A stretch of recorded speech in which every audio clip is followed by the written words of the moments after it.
आप लोग चुनाव लड़ रहे हो? नहीं, अभी तो नॉमिनेशन होगा, सिंबल मिलेगा, उसके बाद कार्यक्रम लगेंगे, जाएंगे हम लोग।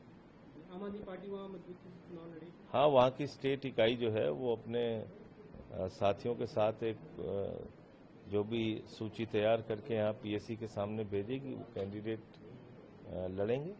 अभी दो प्रमुख घटकों के अलावा किसी का भी मौजूदगी होगी चुनाव लड़ रहे प्रशांत किशोर, अभी कैसे देखते हैं आपको अभी चुनाव? देखिए, आप किसी की भी उपस्थिति को इनकार नहीं कर सकते हैं, लेकिन सवाल यह है कि बिहार का चुनाव किन मुद्दों पे होगा।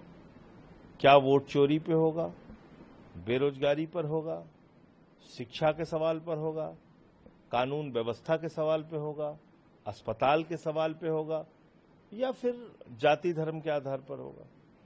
ये बिहार के लोगों को तय करना है, ये उनके हाथ में है। अगर आपको लगता है कि जो सरकार मौजूदा चल रही है वो ठीक है तो लोग उसको वोट कर देंगे। लगेगा कि बदलाव करने की जरूरत है तो उसके लिए थोड़ा मेहनत करनी पड़ेगी, सजग रहना पड़ेगा। उनके तो वोट कटवाने के लिए बुरी तरीके से लग गई थी बीजेपी, कम से कम इसी बात का बदला लेना चाहिए।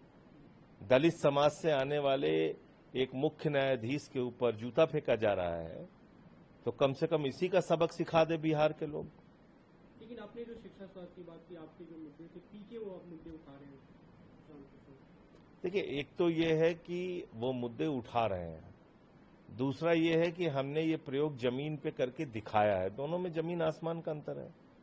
हमने दिल्ली के अंदर शिक्षा के क्षेत्र में क्रांतिकारी बदलाव किया है, मोहल्ला क्लिनिक बनाए हैं, फ्री बिजली फ्री पानी दिया है, फ्री माताओं बहनों के लिए बस की यात्रा दिया है, नौजवानों को पंजाब में रोजगार दिया है, मोहल्ला क्लिनिक बनाया है, तो 300 यूनिट बिजली फ्री दिया है वहां।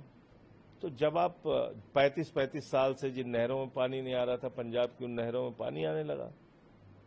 तो जब एक सरकार जनता चुनती है और जो अपेक्षाएं उससे है, अगर उसको पूरा करके दिखा रही है तो वही उसकी पूंजी है। तो आम आदमी पार्टी की तो पूंजी यही है। हमको छल कपट परपंच करके हरा दिया गया यहाँ चुनाव में।